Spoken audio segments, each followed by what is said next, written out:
하나님의 말씀 보시겠습니다. 하나님 말씀은 마태복음 5장 27절에서부터 32절까지의 말씀입니다. 마태복음 5장 27절에서 32절까지.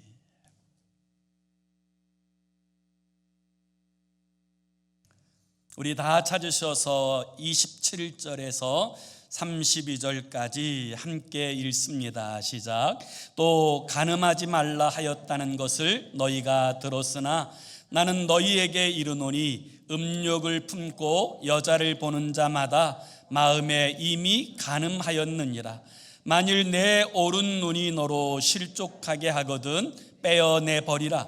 내 백체 중 하나가 없어지고 온 몸이 지옥에 던져지지 않는 것이 유익하며, 또한 만일 내 오른손이 너로 실족하게 하거든 찍어내 버리라.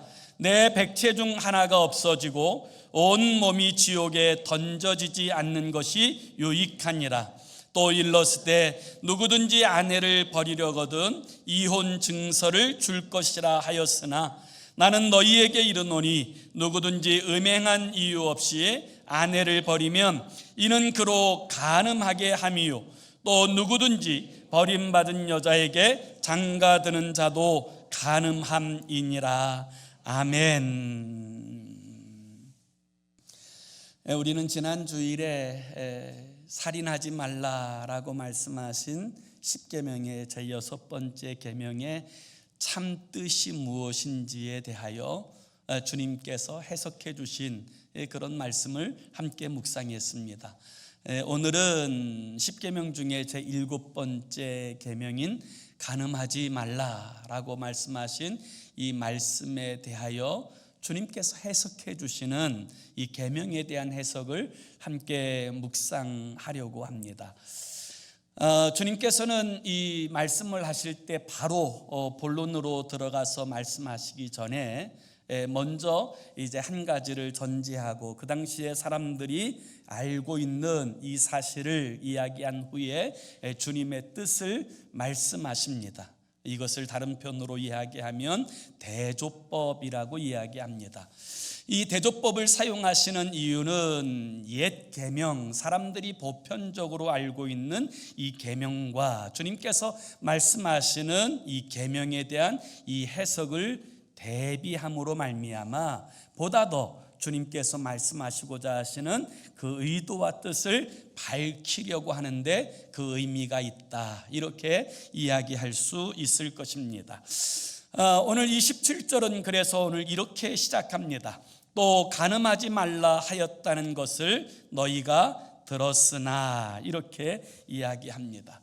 율법주의자들인 바리새인들과 서기관들은 간음하지 말라라고 하는 이 말을 살인하지 말라라고 하는 이 말의 진정한 의미와 의도는 모른 채 단지 직접적으로 살인하는 것만 마치 살인죄에 해당하는 것처럼 이야기한 것 같이 간음하지 말라라고 하는 이 계명 또한 직접적으로 간음하게 되어진 이 사건만을 마치 죄인 것처럼 다루고 있었다라는 사실을 전제하고 오늘 주님께서 이제 이 말씀을 하여 주시는 것입니다.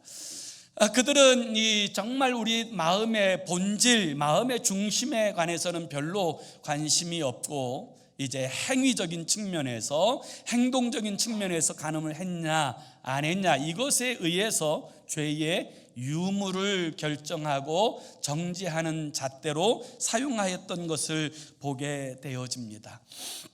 그래서 그들은 이 간음하지 말라라고 하는 이 말씀의 본질적인 뜻은 알지 못한 채 단지 간음하지 않았다면 아무런 죄가 없을 뿐만 아니라 그는 하나님 앞에 의롭다라고 생각을 가졌습니다. 그래서 바리새인들은 하나님의 성전에 올라가서 이렇게 기도하지 않습니까? 하나님, 저 뒤에 있는 세리와 창녀와 같지 아니하고 저는 간음하지 않았습니다. 오늘 주님께서는 이 말씀의 본질적인 의미와 뜻이 무엇인지를 분명하게 말씀하시기를 원하십니다. 그리고 그 본질과 그 뜻을 따라서 주의 성도들이 살아가기를 원하셨던 것이지요.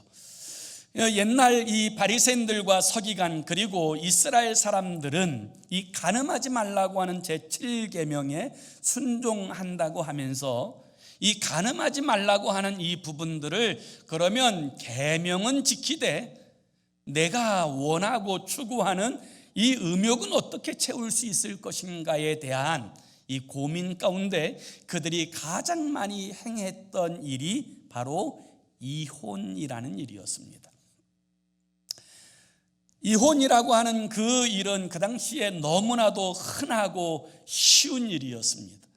그리고 남자들에게 있어서 이 이혼은 마치 자신의 마음대로 사용할 수 있는 무기처럼 그렇게 여성들을 억압하고 그럴 뿐만 아니라 자기의 욕구를 채우는 일에 도구로 사용하였던 것이 그 당시에 보편적인 일이었다라는 사실을 우리는 기억할 필요가 있습니다. 그리하여서 주님께서는 이 간음하지 말라라고 하는 이 말씀에 대한 해석을 뭐라고 말씀하십니까?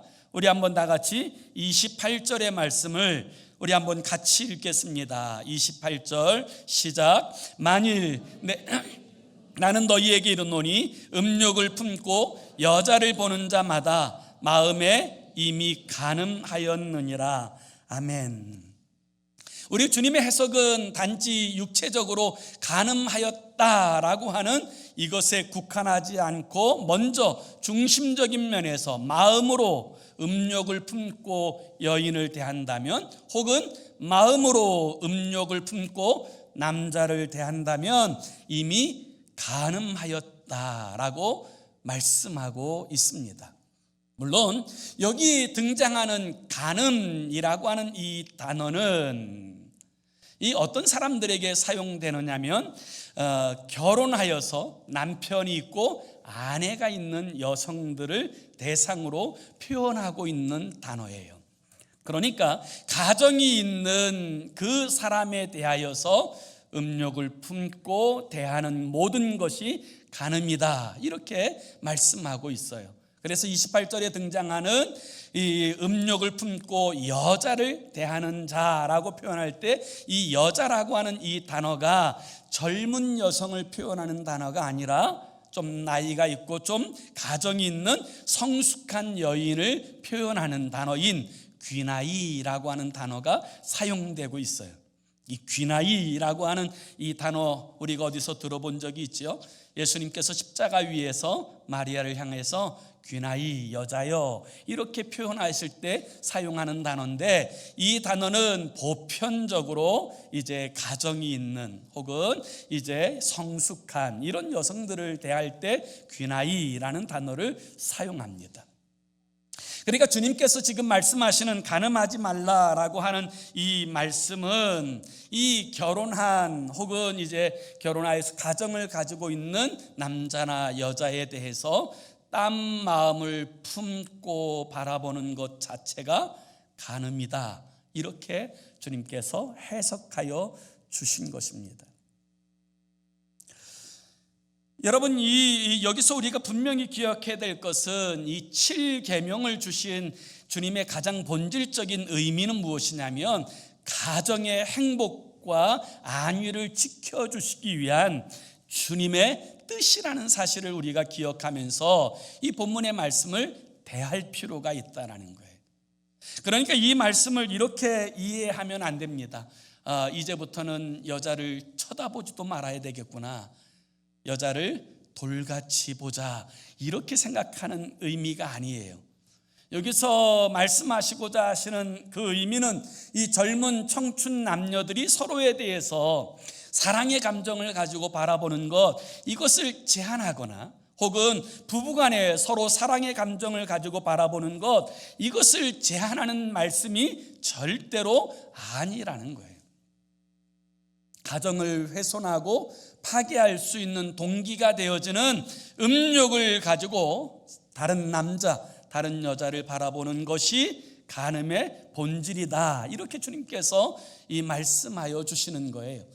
그런데 오늘 본문을 가만히 묵상해 보면 왜 주님께서는 여자를 보고 간음하는 자라고 표현하여서 마치 이 간음함이 남성의 전유물처럼 그렇게 표현하시는 걸까요? 이 남성의 속성이 어느 정도 그 부분들이 있을 수도 있지만 그것은 1세기 유대 사회의 그 형편들을 살펴볼 필요가 있어요.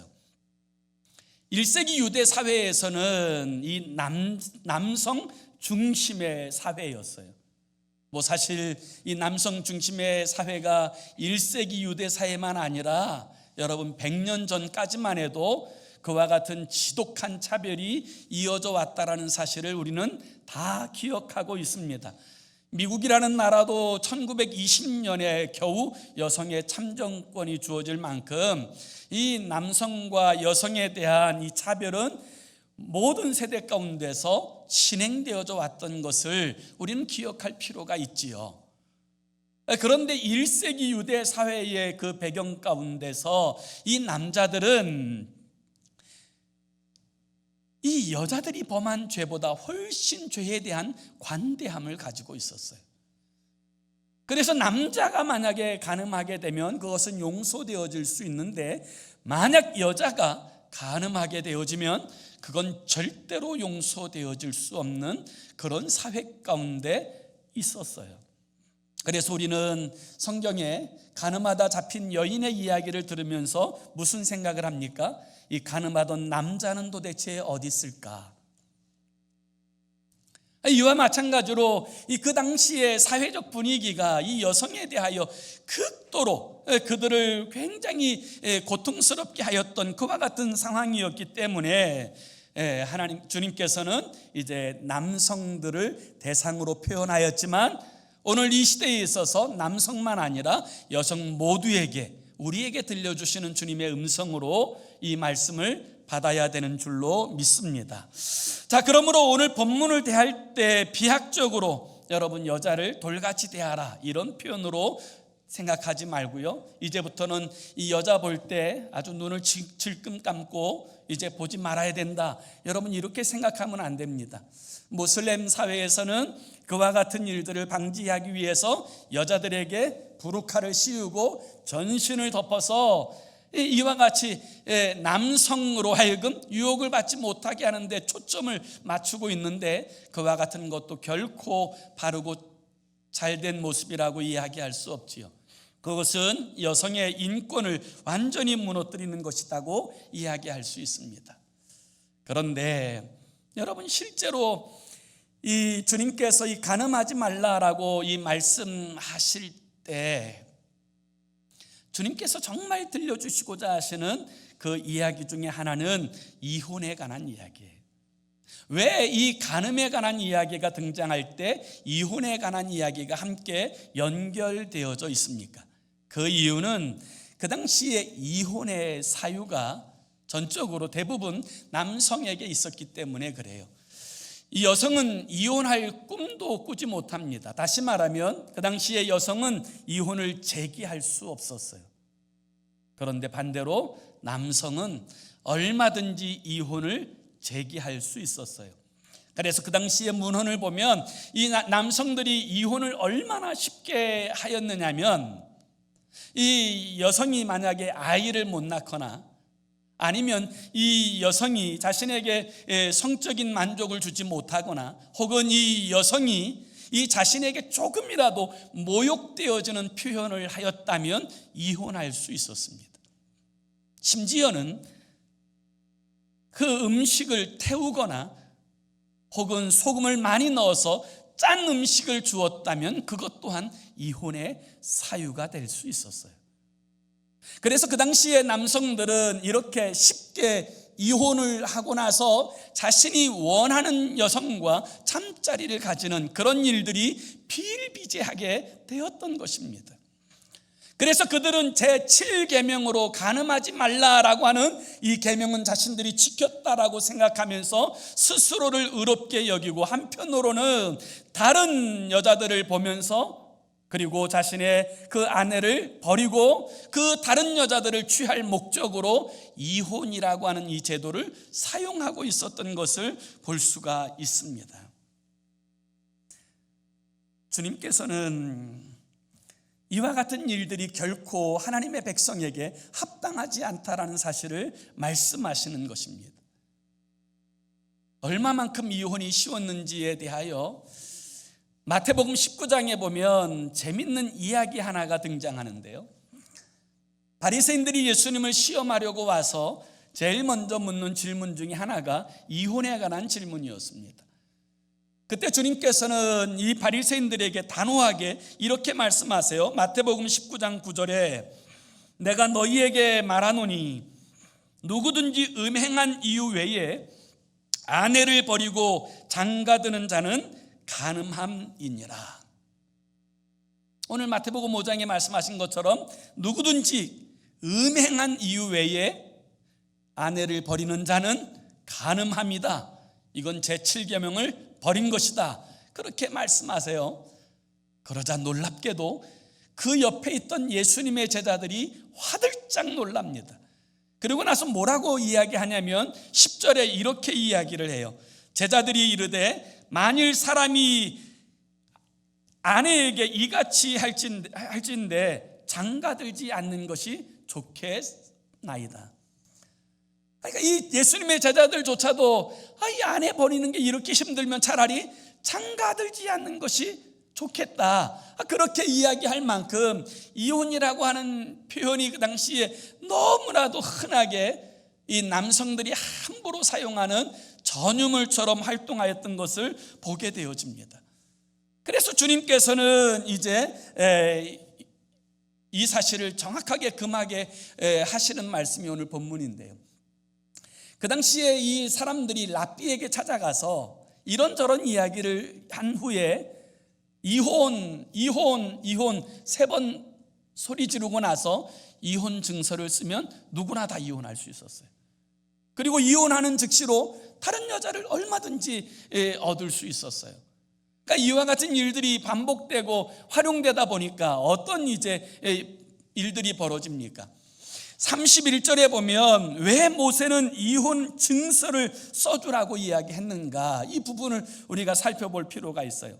31절에 또 일렀을 누구든지 아내를 버리려거든 이혼 증서를 줄 것이라 하였으나, 왜 모세는 이 아내를 만약에 내보내려면 이혼 증서를 써보내라 이렇게 이야기했을까요?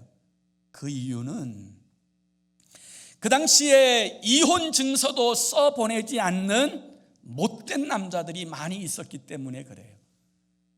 여자의 입장에서는 쳐 죽일 놈들이 너무 많았어요. 그 이혼 증서를 가지고 나가지 않으면 그 여인은 밖에 나가서 그 당시에 일할 수 있는, 여자들이 쉽게 일할 수 있는 구조가 아니었기 때문에 이 여자는 굉장한 어려움 가운데 처할 수밖에 없어요. 더군다나 이 전 남편의 소유가 되었기 때문에 다시 결혼할 수도 없고 어떤 남자를 만날 수도 없고 어떤 생활의 구제책을 얻을 수 있는 것이 하나도 없었어요. 그럴 뿐만 아니라 이혼 증서를 써주라고 이야기하는 이유는 이 이혼 증서가 이 자신의 생명을 방어할 수 있는 기제가 되기 때문에 그래요. 만약에 이혼 증서 없이 버림받은 여자는 간음함 때문에 버림받았다라고 사람들이 생각하는 순간 그는 돌팔매질을 맞아 죽을 수 있었어요. 그런데 이혼 증서가 있으면 그의 이혼의 이유가 간음이 아니라는 사실이 증명되어지고 이 여인은 다른 사람과 결혼할 수 있게 되고 또다시 이 자신의 자구책을 회복할 수 있는 기회가 있었기 때문에 그래요. 이혼 증서가 좋은 제도가 아니라 그 당시의 사람들이 너무 완악하기 때문에 그 아내를 내보낼 때 이혼 증서라도 분명하게 써서 내보내라, 그렇게 제도를 정하셨던 거예요. 그 일에 대해서 주님은 다시금 뭐라고 해석하십니까? 32절에 보면 이렇게 말씀하세요. 32절 우리 함께 읽습니다. 시작. 나는 너희에게 이르노니 누구든지 음행한 이유 없이 아내를 버리면 이는 그로 간음하게 함이요 또 누구든지 버림받은 여자에게 장가드는 자도 간음함이니라. 그래서 음행한 이유 없이 아내를 버리지 말라는 거예요. 이것이 그 당시에 사람들에게는 충격적인 이야기였어요. 7계명을 지키면서 그러면서도 자기의 음욕을 채우는 그 수단으로 활용되었던 이 이혼에 대하여 주님은 간음한 이유 외에, 음행한 이유 외에 절대로 이혼해서는 안 된다. 그렇게 되면 그것은 간음죄를 짓는 것이다 라고 하는 이 선언은 그 당시의 사람들에게 굉장히 충격적인 그런 말씀이었어요. 주님은 하나님의 형상으로 지음받은 사람 하나하나에 대하여 도구화하거나 수단화하는 것을 기뻐하시지 않습니다. 다시 말하면 주님은 사람 한 사람에 대하여서 자신의 욕망을 채울 도구로 바라보거나 사용하는 것을 기뻐하시지 않고요, 자신의 무엇을 충족하기 위한 수단으로서 사람들을 이용하고 활용하는 것을 기뻐하지 않으셨다라는 거예요. 그리고 주님은 우리의 가정이 주 앞에서 건강하고 복되기를 원하시고 그 일을 기뻐하시는 줄로 믿습니다. 그것이 주님께서 주신 그 계명의 본질적인 뜻이라는 거예요. 그래서 단지 간음하지 말라라고 하는 이 말을 문자적으로만 해석할 것이 아니라 이 말씀을 우리의 마음과 정신의 영역에 있어서도 바르게 해석해야 된다. 이 부분들을 살펴볼 필요가 있습니다. 그렇다면 오늘 어떤 의미에서 이 간음을 권하는 시대에 우리가 살고 있다 이렇게 이야기할 수도 있는데, 그러면 우리가 어떻게 이와 같은 세대 가운데서 간음하지 않고 주님께서 말씀하신 그 말씀을 지키며 살아갈 수 있을까요? 우리가 하나님의 말씀 앞에 순종할 수 있는 방법은 무엇일까요? 그 첫 번째는 무엇이냐면 우리가 구원받은 하나님의 자녀임을 기억하고 살아야 된다는 거예요. 이것을 반드시 기억하고 살아야 된다는 거예요. 여러분, 지금 주님께서 말씀하신 7번째 계명에 대한 교훈을 누구에게 허락하여 주시는 것입니까? 바리새인들이 아니에요. 서기관들이 아니에요. 주님을 반대하는 사람들이 아니라 마태복음 5장 1절과 2절에 보면 주님의 말씀을 들으러 나온 무리, 그 가운데서 특별히 제자들에게 이 말씀을 들려주시는 것을 볼 수가 있어요. 그래서 오늘 본문에도 여러분이 이제 27절과 28절 사이에 사실 의미상 접속사인 그러나 이게 들어가 있어야 되는데, 이 그러나가 생략되고 너희라고 하는 대명사가 강조된 이유가 여기에 있어요. 세상 사람들은 어떻게 살든지 너희는 그렇게 살면 안 된다. 세상 사람들이 어떤 모습을 가지고 살아가든지 너희는 그런 모습으로 살아가서는 안 된다. 이것이 주님께서 이 계명을 바르게 밝히 알려주시는 목적이라고 이야기할 수 있는 거예요. 사랑하는 성도 여러분, 우리는 예수 그리스도의 피값으로 구원받은 하나님의 자녀입니다. 우리는 세상 사람들의 가치관을 가지고 살아가는 사람들이 아니에요. 우리는 하나님의 성령이 내주하시는 성령의 전입니다. 그러므로 세상 사람들이 살아가는 방식으로 살아가는 사람들이 아니라는 사실을 기억할 필요가 있어요. 구별된 삶으로 우리는 부름받았다는 거예요. 또한 우리는 영원한 생명을 얻었어요. 그렇기 때문에 잠깐의 죄악의 낙을 즐기는 것보다 영원한 하나님 앞에 설 날을 기억하고 영원한 생명을 가진 자답게 살아가는 삶, 이것이 그리스도 예수의 사람들이 살아야 될 삶의 모습이라는 거예요. 모세는 애굽의 왕자로서 세상적 모든 쾌락을 누리고 살 수 있었음에도 불구하고 그는 그것보다 영원한 하나님의 기업을 더 사모했습니다. 그래서 히브리서 11장 25절에 보면 도리어 하나님의 백성과 함께 고난받기를 잠시 죄악의 낙을 누리는 것보다 더 좋아하고, 이렇게 이야기한 거예요. 여러분, 죄악에는 낙이 있습니다. 그런데 이 낙은 잠시의 낙이에요. 이 세상적 죄악의 낙은 잠시의 낙이에요. 그리고 나서 이 죄악에 대한 결과를 경험하게 되는 거예요. 그러므로 우리는 구별된 하나님의 백성이라는 사실을 기억하며 살 필요가 있어요. 여러분, 두 번째로는 이 범죄가 가져오는 무서운 결과를 기억해야 된다는 거예요. 이 범죄가 가져오는 무서운 결과를 기억해야 된다는 거예요. 예수님은 이 범죄의 결과가 지옥이라고 말씀하세요. 오늘 29절과 30절도 우리 같이 읽습니다. 29절 30절 시작. 만일 내 오른 눈이 너로 실족하게 하거든 떼어내버리라. 내 백체 중 하나가 없어지고 온 몸이 지옥에 던져지지 않는 것이 유익하며, 또한 만일 내 오른손이 너로 실족하게 하거든 찍어내버리라. 내 백체 중 하나가 없어지고 온 몸이 지옥에 던져지지 않는 것이 유익하니라. 아멘. 여러분, 이 간음하는 이 죄를 지옥에 가야 될 죄라고 주님은 그렇게 규정하여서 말씀하고 있어요. 그래서 오른눈이 범죄케 하면 눈을 빼버리고, 오른손이 범죄케 하거든 손을 찍어내어 버리라. 이 말씀에 가지고 있는 뜻은 뭐예요? 불구자가 되고서라도 지옥에 가지 않는 것이 더 중요하다라는 말씀의 뜻으로 여러분 사용하시는 것 아니겠어요? 이렇게 죄에 대하여 싸우는 결단이 필요하다라는 이 사실을 말씀하시는 것 아니겠어요? 여러분, 이 죄에 대해서 이 정도로 단호함이 필요하다라는 것이죠. 초대교회의 교부이자 신학자인 오리겐이라고 하는 사람이 이 말씀을 문자 그대로 받아들였어요. 그래서 이 오리겐이 그 자신이 주님과 교제하는 일에 성욕이 방해가 된다 그래서 스스로 거세하는 일이 벌어졌어요.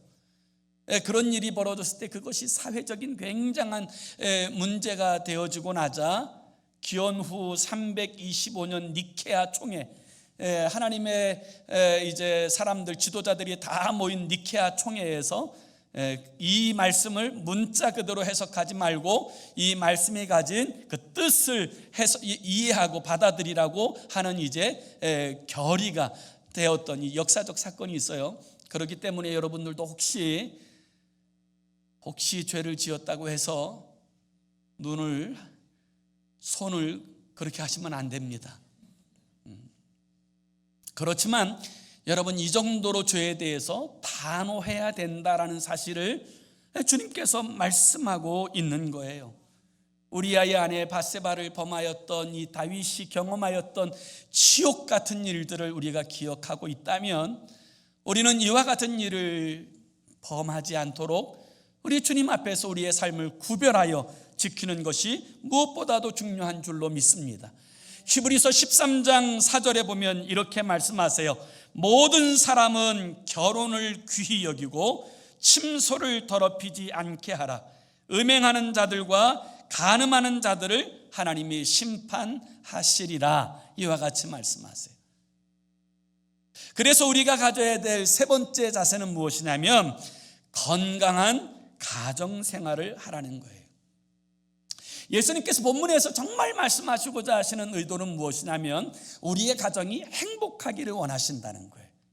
우리의 가정이 바르고 건강한 가정이 되기를 원하신다라는 거예요. 가정이 건강하고 바르게 서는 것이 여러분 주님의 뜻인 줄로 믿습니다. 그게 주님이 기뻐하시는 거예요.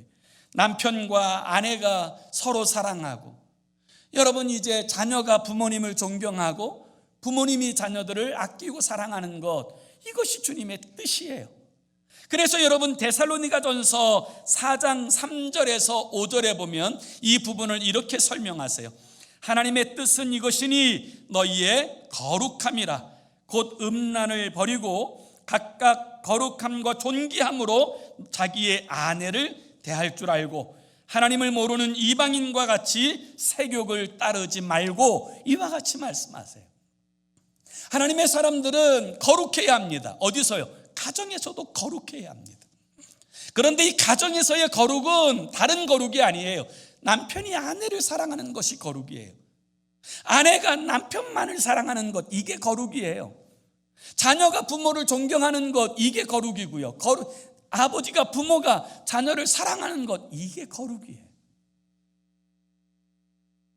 이 가정 안에서 이 거룩이 되어질 때 그 가정은 건강함 가운데서 하나님의 뜻을 이루어내는 축복의 통로가 되어질 수 있는 거예요. 고린도전서 7장 2절에서 3절에도 보면 이렇게 말씀하세요. 음행을 피하기 위하여 남자마다 자기 아내를 두고 여자마다 자기 남편을 두라.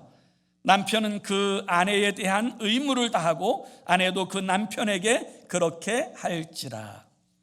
그러므로 여러분, 성도들은 적어도 가정에 있어서 이렇게 성실해야 합니다.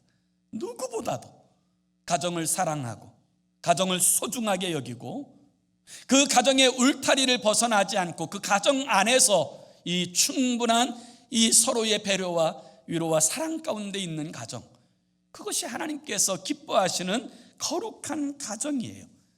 하나님께서 직접 설계하신 것이 가정이에요. 그렇기 때문에 우리는 이 가정을 소중하게 여겨야 합니다. 네 번째로, 마지막 네 번째로, 여러분, 주님과 바른 관계 가운데 생활하셔야 합니다. 주님과 바른 관계 가운데서 생활하셔야 합니다. 우리가 이 죄를 극복하기 위해서는 내 힘만 가지고는 되지 않아요. 정말 주님을 사랑하고 주님과 바른 관계와 교제 가운데 행하여 살아가게 될 때 우리는 주님 주신 은혜를 힘입어 넉넉히 승리할 수 있게 되는 줄로 믿습니다. 그래서 이 영적 유혹들을 이기는 방법은 주님과 바른 관계 가운데 살아가는 거예요. 그리고 하나님을 두려워할 줄 아는 거예요. 하나님을 의식하고 살아야 되는 거예요. 그래서 고린도후서 7장 1절에 보면 그런즉 사랑하는 자들아, 이 약속을 가진 우리는 하나님을 두려워하는 가운데서 거룩함을 온전히 이루어 육과 영의 온갖 더러운 것에서 자신을 깨끗하게 하라. 이와 같이 말씀하신 거예요. 하나님을 두려워할 줄 알아야 돼요.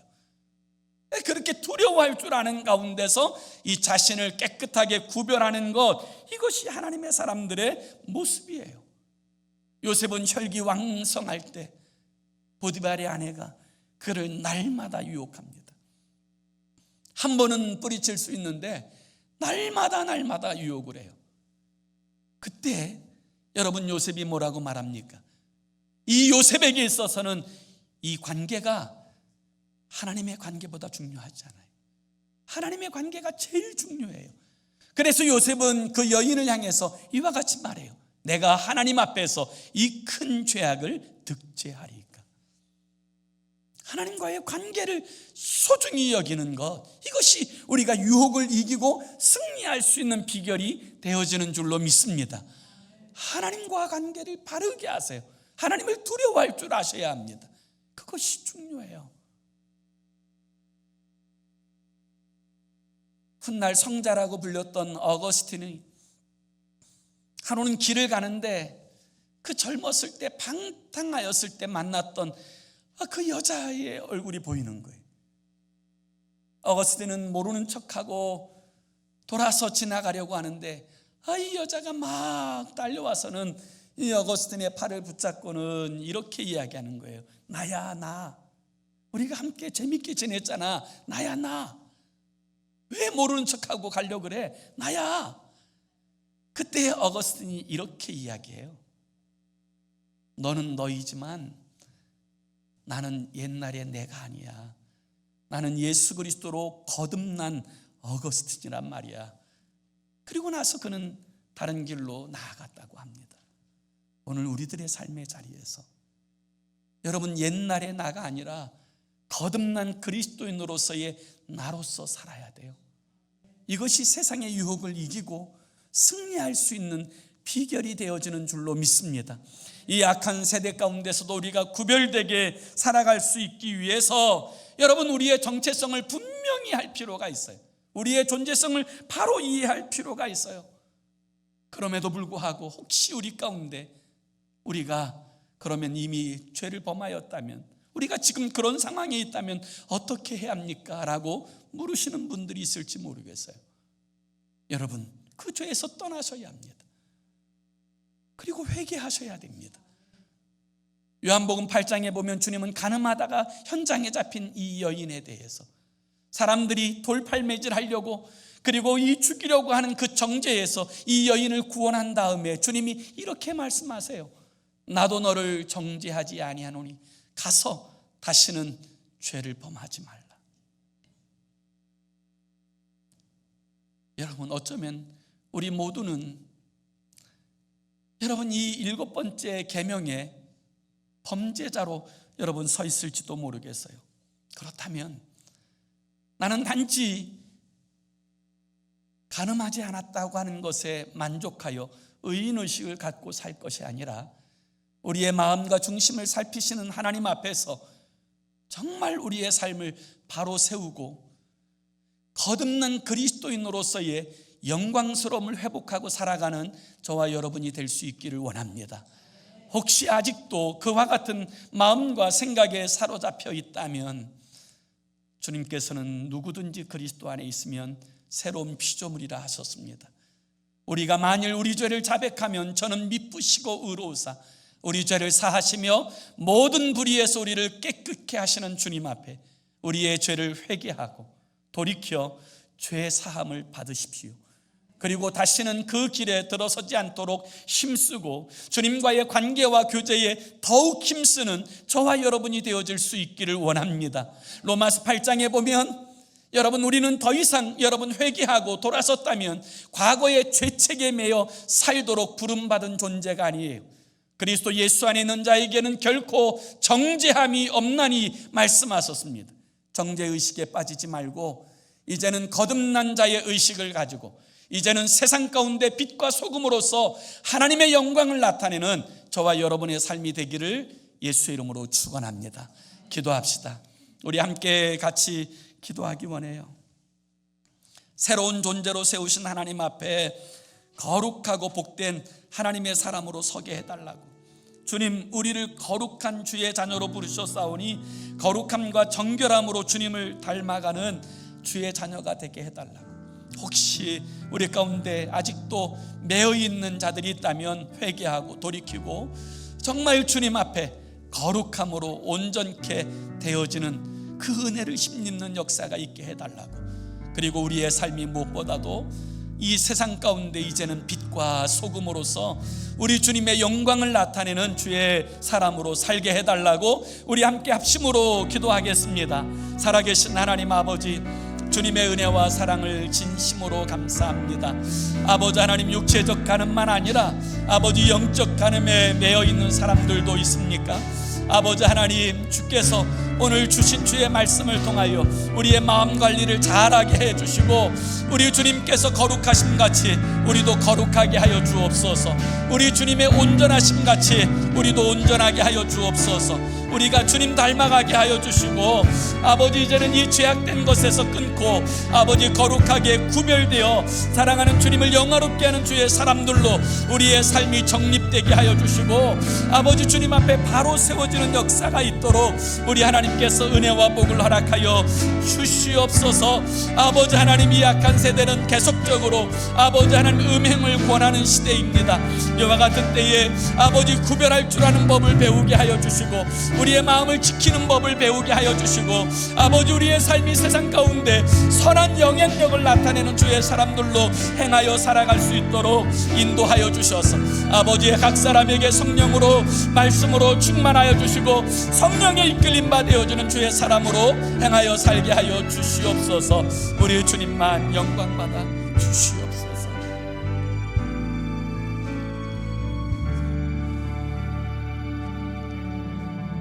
좋으신 하나님 아버지, 주께서 우리를 거룩한 주의 자녀로 부르셨사오니 하나님, 이 누추함과 더러움을 다 십자가 앞에 내려놓고 이제는 거룩함으로 나아가는 우리가 되게 하여 주옵소서. 우리의 과거의 모든 죄 또한 그리스도 예수의 십자가 앞에 못 박고 아버지 정죄의식에 사로잡히지 않고 이제는 믿음의식으로 일어설 뿐만 아니라 세상의 빛과 소금으로서 선한 영향력을 나타내는 주의 사람이 되게 하여 주옵소서. 예수 그리스도의 이름으로 기도 올리옵나이다. 아멘.